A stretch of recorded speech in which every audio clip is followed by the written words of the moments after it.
Ricardo, mais uma dor de cabeça, como é que está aí essa preparação? A rodada, segundo o André, até o exato momento, e a gente sabe que isso pode mudar a qualquer momento, mas até o exato momento está mantida.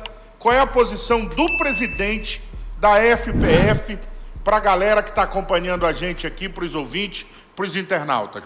Primeiro, a gente tem que analisar, fazer um comentário de uma perspectiva que é importante. Os clubes, eles aprovam o regulamento, né?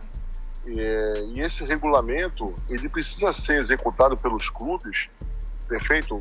E os clubes têm direito de denunciar um aos outros. Então, até tudo aí é perfeitamente compreensível. E o tribunal tem o papel de julgar, e na minha visão tem que ser ágil no julgamento, né? Para que as coisas aconteçam. Eu estou dizendo isso porque é muito importante compreender que o papel da federação nesse imbróglio, né, é organizar a competição e cumprir as ordens do tribunal. Em nenhum momento é papel da federação fiscalizar a ação dos clubes. Então, para mim, não resta dúvida, perfeito, de que alguns clubes realmente descumpriram o regulamento. Isso é fato, isso aqui ninguém vai discutir mais, ou seja, está amplamente comprovado no processo, né? Agora, o que se discute é o seguinte: se isso é passivo de perda de ponto ou é passivo de multa. Obviamente que eu tenho a minha opinião, você tem a sua, né? Os advogados de defesa têm as suas, os acusadores têm as suas opiniões, e o processo segue dentro do rito que a gente está assistindo, ou seja, você tem uma turma que faz um primeiro julgamento, se houver recurso, o pleno do tribunal faz um segundo julgamento, e se houver recurso, isso vai para o STJD. A nossa visão é proteger a competição. Eu, particularmente, tenho uma visão que, para você tirar pontos de um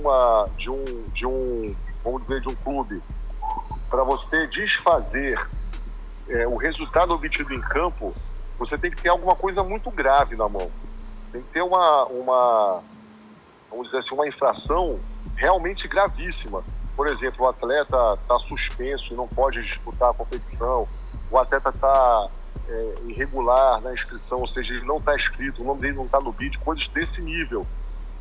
Então, eu respeito a decisão da terceira turma do tribunal, mas tenho obrigação de defender a competição. A competição, ela é feita de clubes que contam essa trajetória do campeonato. Ela é uma trajetória de custos diários. Então, se você não tiver convicto, perfeito, de que a paralisação ela é correta, e mais uma vez, você colocou muito bem, o tribunal não mandou parar a competição. É nosso dever lutar por ela para evitar um prejuízo gigantesco aos clubes que estão disputando o campeonato. Até porque não tem data para isso, né, Igor? Não, isso aí vai enrolar. Se deixar seguir o rito normal, são 3 semanas de paralisação. E 3 semanas de paralisação é prejuízo para todos os clubes emergentes que têm contas a pagar diárias, e para Paysandu e Remo e Tuna e os times que vão jogar. Os times vão jogar a Série B, principalmente Paysandu e Remo, porque o campeonato invadiria a semana da Série B. Então, nós temos também as nossas convicções, assim como a gente respeita a decisão do tribunal, nós também temos as nossas convicções. A gente vai atrás de um efeito suspensivo, a gente vai realizar, eu estou te garantindo, vai ter a rodada desse final de semana, e a gente vai mostrar no tribunal, perfeito, de que esse é um caso passivo de multa e não de perda de ponto. Essa é a nossa visão, essa é a nossa obrigação. Seria muito fácil, Paulo, para a federação lavar as mãos. Deixa eu dizer um negócio para ti aqui. Isso é um problema causado pelos clubes. Os clubes eu ia te fazer, porque olha só, o chat, a galera está perguntando aqui, e eu vou tentar numa pergunta fazer, são várias, mas eu vou tentar numa pergunta, tentar fazer a pergunta que a galera está dizendo ali. Até que ponto a federação pode fazer uma meia-culpa nessa situação? E até que ponto isso pode servir de ensinamento para blindar a possível competição do futuro para que isso não volte a se repetir? Essa pergunta é muito legal. Eu tenho até um companheiro para quem eu mando um abraço aqui é o Eric Almeida, da Brad Soluções, que de manhã já falou assim: Ricardo, eu tenho um sistema, eu posso fazer um sistema para você, para ajudar a federação. Eu achei muito legal. Eu falei assim: ô Eric, bacana, mas deixa eu explicar um negócio. Em nenhum lugar do mundo, em nenhuma federação, em nenhuma confederação, seja Comebol, FIFA, UEFA, seja a Federação Carioca, Paulista, Paraense, seja americana, ninguém cumpre o papel de fiscalizar os clubes. O regulamento ele existe para ser cumprido pelos clubes, e você não pode assumir para si a contagem de cartão amarelo, a contagem de cartão vermelho, a questão de um contrato de profissionalização. Deixa eu dar um exemplo aqui, Paulo, olha só. Imagina o seguinte, eu vou para uma outra linha aqui, mas eu já entendi. Eu já entendi o que tu queres falar, mas presta atenção, raciocina comigo. A casa é dos caras, já entendi. A casa, a bagunça, é eles que têm que resolver. Mas se a bagunça deles afetar a casa maior, que é a FPF, ela não tem que se proteger disso, Ricardo? Pois é, mas olha só, na hora que eu assumo pra mim, digamos assim, olha, eu vou não é assumir pra você, eu digo assim, ó, se a bagunça deles, como dizia a minha mãe, finada Dona Renê, faça a sua confusão, meu filho, e coma sozinho, não espalhe pra ninguém. Se eles fizessem essa confusão de não escrever jogador errado, fizesse a confusão deles, e isso não afetasse, por exemplo, até uma possível paralisação de um campeonato, acho que a federação ela deveria dizer: não, realmente isso não tem nada a ver com a gente. Mas quando pode interferir no campeonato, acho eu, né? Vou ouvir sua opinião. A federação deveria achar um mecanismo para que o clube que fizesse isso servisse de exemplo, cara. Exatamente, mas o que eu lhe falo, claro que afeta. Mas quando a federação ou uma confederação, vamos lá, a CBF não faz isso também.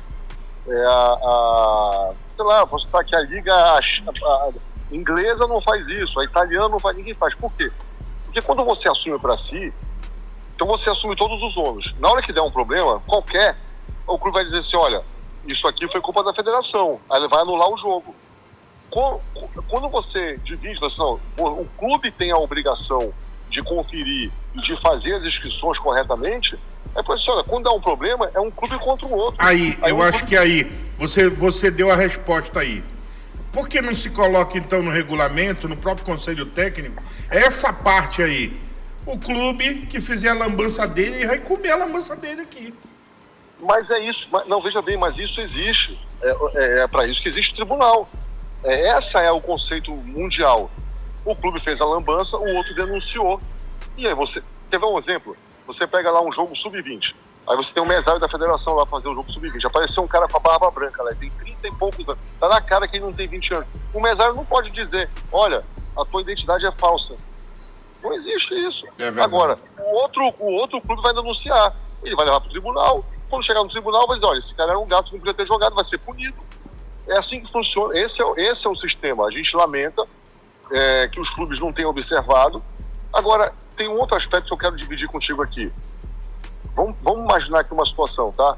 Tá jogando, vou colocar aqui um clube hipotético, sei lá, vamos falar um time fora do Pará para não ter... Tá jogando aqui Palmeiras e Flamengo. O Flamengo ganha o jogo. O Palmeiras vai depois fiscalizar a ambulância. O Palmeiras era o mandante o Flamengo era o mandante do jogo. E descobre: olha, a ambulância estava sem desfibrilador. O regulamento do campeonato é muito taxativo. Tem que ter desfibrilador. Você não pode ter um jogo que tem desfibrilador no gramado. Beleza. Leva para o tribunal. O tribunal vai tirar ponto do Flamengo porque não tinha desfibrilador no gramado? Não. Qual era o objetivo dessa regra? Proteger o atleta, certo? Então, qual é a punição aí? O Flamengo tem que ser altamente multado. Porque, foi um descumprimento que deixou os jogadores, os atletas em apuros. Mas isso não muda o resultado esportivo de campo. Qual foi a vantagem que o Flamengo teve de jogar sem desfibrilador? Você entende, Paulo? Qual é o espírito? Sim. Então, agora... aqui, essa questão interna, deixa eu falar aqui um negócio. O contrato amador, os clubes têm atletas que são amadores, eles estão inscritos na competição, o nome deles está no BID, eles estão com contrato, tá tudo certo, eles vão jogar. Só que a regra diz o seguinte, naquele ano, o garoto tem que fazer, se ele fizer 20 anos, tem que ter um contrato profissional. Como é que a federação ou qualquer outro clube vai fiscalizar isso? Então, como é que acontece? O clube, ele tem essa obrigação. Se ele vai colocar o atleta em campo e o atleta vai fazer 20 anos, ele profissionaliza o atleta. Ele não profissionalizou. Ele não profissionalizou. Aí eu te pergunto, qual é a vantagem desportiva disso? Essa é a pergunta. Se ele foi errado, que é uma irregularidade, a discussão essa irregularidade... Qual é a vantagem, né? Ela é passiva de multa ou ela é algo que muda? Aí vem aquela coisa do pró-competizione, que a gente chama, ou seja, que é você preservar o resultado em campo. Isso é suficiente para alterar o resultado que foi conquistado em campo? Então essa é a pergunta. Então, na nossa visão, não. Então é por isso que a gente vai defender a competição e seguir em frente. Bom, Ricardo, eu quero te agradecer.